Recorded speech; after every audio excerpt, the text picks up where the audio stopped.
Sosyal na lumpia. Aba, magtataka ka nga naman kung bakit sosyal ang ating lumpia for today's video dahil hindi lamang po hipon ang laman ng ating lumpia. So meron ako dito ilang peraso ng hipon na linisan ko na siya at nabalatan at ready na siya para gawing butterfly.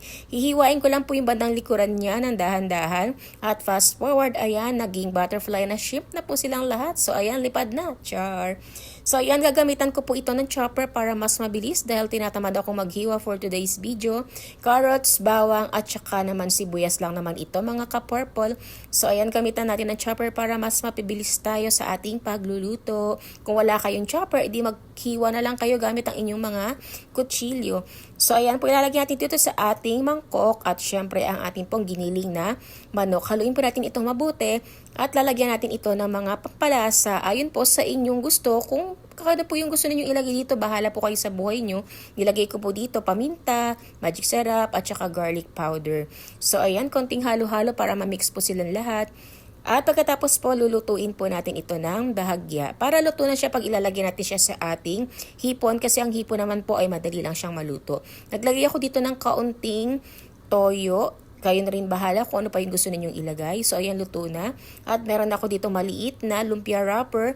Hahatiin ko ito sa gitna. Magtipid tayo sa lumpia wrapper. Pero syempre, hindi natin titipirin ang ating palaman sa loob. So ilalagay na natin dito yung ating butterfly shrimp. O diba ang gandang tignan? Pangalan pa lang talaga ay social na at talaga namang mapapalipad ka sa sobrang sarap.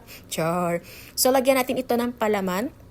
Konti lang or saktong dami lang para mabalot natin ito ng mabuti. Kayo na pong bahalang dumiskarte kung papaanong balot po yung inyong gusto para lang po maisil po natin ito at hindi po mabuksan kapag atin po itong piniprito na.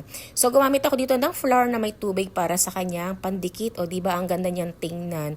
Tapos ayan pa po isa, uulitin ko at paulit-ulit lang naman po yung pagbabalot na itong ating lumpia.